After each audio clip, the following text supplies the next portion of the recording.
Hi, I'm Kate from Daily Tarot Girl, and welcome to your weekly tarot card reading. So for this week's reading, I'm going to be using the Tarot of the Abyss, and I'm going to be doing a 3-card reading for the week ahead. And as I'm shuffling my deck, I'll tell you that I always set the same intention every week. I set the intention that these 3 cards give us some ideas, some insights into the week ahead, so that we can be prepared and we can best utilize the upcoming energies, the upcoming opportunities in the coming days. So I'm going to begin by drawing 1 card for the beginning of the week, so kind of Monday, Tuesday-ish. Okay, the card that I got is 3 of Pentacles. Takes my camera a while to adjust. All right, so I've got the 3 of Pentacles. The 3 of Pentacles is a card of teamwork and collaboration. It's also that feeling, like whenever I get the 3 of Pentacles, I think of that feeling of kind of like doing work that you were meant to do, like when you find your calling in life, or even just if you're working on a project that just has meaning for you, where you feel like you can really tap into your own innate talents and abilities and really use them in a meaningful way. There's that feeling of just being in the right place at the right time, doing what you were meant to be doing. It's that wonderful feeling, and that's what I always think of when I get the 3 of Pentacles. But the 3 of Pentacles is about other things as well. It's about, like I said, teamwork, working together, collaboration, and working on some sort of project that is bigger than yourself. Something that is personal as well as something bigger, like something bigger than just your own thing, your own interests. Working on something that has some sort of, I don't want to necessarily say a global connection, but it's something that's bigger than you. So what does it mean for us? What does it mean for the beginning of the week? So I get a few things with this card. So if you're trying to do something, so if you're in any way struggling with something, whether it's a project or it might not even be work related, but whatever it is that you're trying to do, if you're struggling, ask for help. Don't try to do it all on your own. Kind of expand your horizons a little bit and reach out and ask for help. That might be asking a friend for their opinion or their advice on something. It might be connecting to your spirit guides or your higher self and asking for help in kind of a spiritual way. It might be, asking for help can look so different in different situations. It could be about signing up for a class or connecting with a mentor or something like that. There's many different ways that this could play out, but that's the advice that I get from this card. If you're struggling with something, reach out. You don't even have to think about it as reaching out for help. It's more like reaching out so that you maybe get someone else's perspective, or reaching out and benefiting and tapping into other people's knowledge, other people's expertise. Because what I get from this card is that magic starts to happen when we collaborate, when we come together. All right, let's look at the card for the middle of the week. So I'm going back to my deck. The backs of these cards look really cool. I really like them. Okay, so I'm going to go back and I'm going to draw a card for the middle of the week. So Wednesday, Thursday-ish.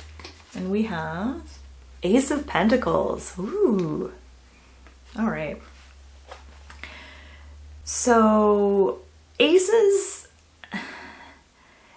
are about, a new beginning, a seed, planting a seed. And here we actually see a literal seed in the ground, and it's morphed into a big tree with fruit on it, but it had to start small. It had to start as a tiny seed. And it's pretty crazy when you think about it. When you look at all like the biggest trees around, they all started as these like little tiny little seeds in the ground. And then over time, with the right environment and the right set of circumstances, they've grown and developed and morphed into like this big tree. So the Ace of Pentacles being in the middle of the week like this, it's an invitation for you. And it's an invitation for you to plant some seeds. And when I say plant some seeds, what do I mean by that? So whenever I'll talk from personal experience. Whenever I read a new book, seeds get planted in my mind, little ideas. And sometimes those seeds go nowhere. Sometimes a seed will get planted in my brain and then it will just lie dormant for years, maybe forever. Not all seeds grow into big trees. And when I meet people, when I have conversations, when I go out and do things, when I learn things, when I try things, seeds are always being planted. And again, sometimes they develop into something, sometimes they don't. But what I'm getting with the Ace of Pentacles is that middle of the week, there is potential for a seed to develop. So there's a potential for maybe an idea that you have, whether it's an idea or an inspiration, there's potential for it to go further. There's potential for it to develop. This is about providing the right set of circumstances for things to develop. So going back to that seed analogy, a seed can't develop unless it has the right soil, the right amount of sunshine, water, temperature, etc. It's the same thing with us. So if there's something within you that you want to grow and develop or make happen or manifest, you have to provide the right environment for that. So a question to ask yourself this week is, what is it within me that I want to grow? Is there a particular skill that you want to develop? Is there a particular trait that you would like to expand on? And there might even be habits that you want to change. So if there's a habit you want to change, what part of that is the thing that you want to grow? So for example, a habit that I recently wanted to change was I was spending a lot of time every night just watching TV. I'm like, I don't want to do that anymore. So I'm like, okay, what am I going to replace it with? And I decided to replace it with spending time doing art and doing painting and drawing.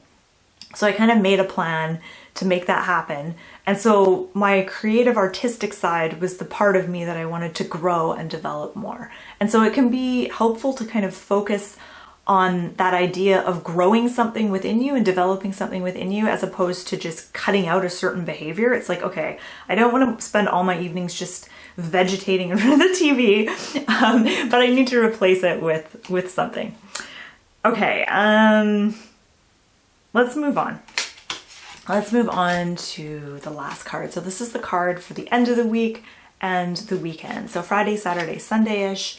And we have, oops. Oh, my entire deck just got reversed. Okay. I don't read reversals, for those of you who don't know. I don't like reading reversals. So I always turn the card right side up, but in this case, my entire deck, I had it upside down for some reason.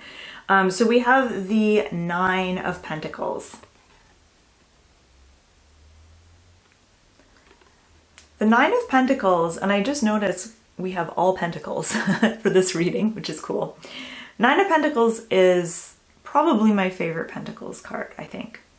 I like all the Pentacles cards we got. I like Three of Pentacles, I like the Ace of Pentacles, but I really love the Nine of Pentacles. This is a card of slowing down and really connecting with the grounded physical side of life. So the woman in this card, she's an elderly woman in her garden, and she's holding a little bird in her hand. And it's this idea of slowing down and noticing the little things in your day-to-day life and taking the time to connect with those little things. sometimes that is where the magic is. Sometimes that is really what you need in your life, is to just kind of slow down and notice things. Nine of Pentacles is also a card of relaxation and kind of letting go.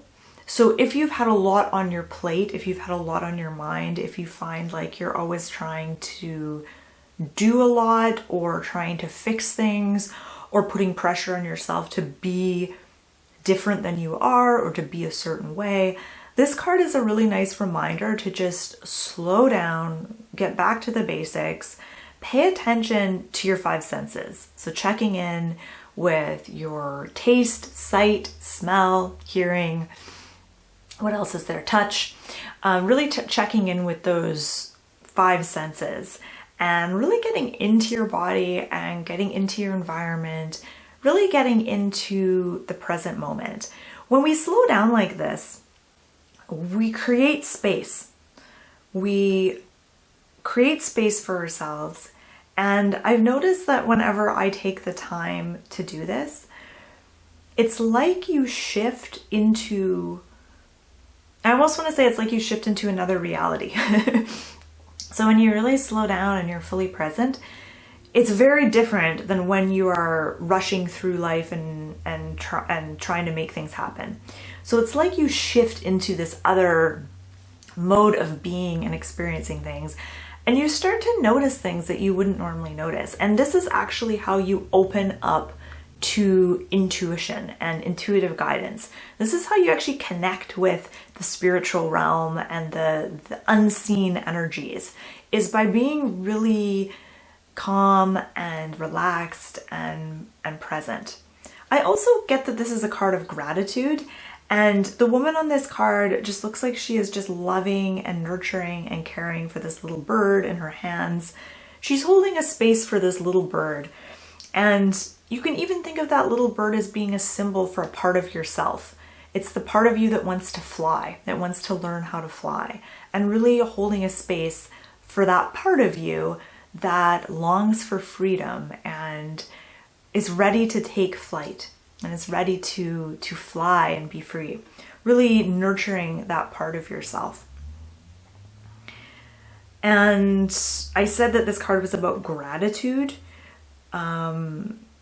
And gratitude for me is really about appreciation and appreciating things. And it's very hard for me to have gratitude and to appreciate things if I'm in a hurry, if I'm in a rush, or if I'm putting pressure on myself to be a certain way or to do something. It's when I slow down and get present that I'm able to really truly appreciate things and be in the moment. So that's what I get from that card. So let's look at all three of these cards together. So let me talk a little bit about the fact that we got all Pentacles for this week, because the Pentacles is the most physical, earthly, grounded suit of the four suits. If we think of the four suits as like not necessarily a hierarchy, but if we think of all the suits together, we start with Pentacles because that is the basic. That's the base. That's the platform through which the other suits can grow on. So we have the suit of Pentacles, which rules the body, physical health, physical well-being, the physical dimension. So think of, your physical surroundings, the home in which you live, the money that you have or don't have, the food that you eat. This is all kind of three-dimensional Pentacles stuff. This is the physical, earthly dimension. Then when we move up to the next suit, which is the suit of Swords, which is about thought and the power of the mind. And then we have Cups, which is the power of feelings and the emotions. And then we have Wands, which is energy, inspiration, and spirit and passion. But the suit of Pentacles is very grounded. The fact we got all Pentacles this week is saying that this is a week to go back to the basics. It's a week to kind of slow down, pay attention to your five senses, get really grounded in the physical body, in the here and the now. Yeah. I just lost my train of thought. Whoops. But yeah, this is a week to really slow down and and pay attention to things like what you're eating, your diet, you know, taking care of your physical body, getting enough exercise, getting the right kind of exercise for you, really taking care of the physical stuff, getting enough sleep. All of that is going to be really important this week. I'm just going to take one last look at these 3 cards to see if there's anything else I want to say. I see a theme of hands with the first card and the last card. So the 3 of Pentacles and the 9 of Pentacles. There is this energy of helping with both those cards and assisting others. And I think that's an important thing to keep in mind this week, is that collaborating with others, helping others, letting others help us, connecting, all of those things are going to be important things to consider this week. All right, so I want to invite you to share your own insights on these cards. So if there's any ideas you have that you want to share, any takes on these cards that you want to share, I invite you to do so if you feel inspired to, just in the comment section below. And I want to close this reading by saying thank you so much for watching. I hope you found this reading helpful. I hope it gave you some ideas. If you want to learn more about tarot and tarot card reading, you can check out my website, dailytarotgirl.com. I'll put the link just below this video. I have tons of fun tarot learning resources on my website for you to check out. So again, thank you for watching. Give me a like and a subscribe if you haven't already. And I hope you have a wonderful week.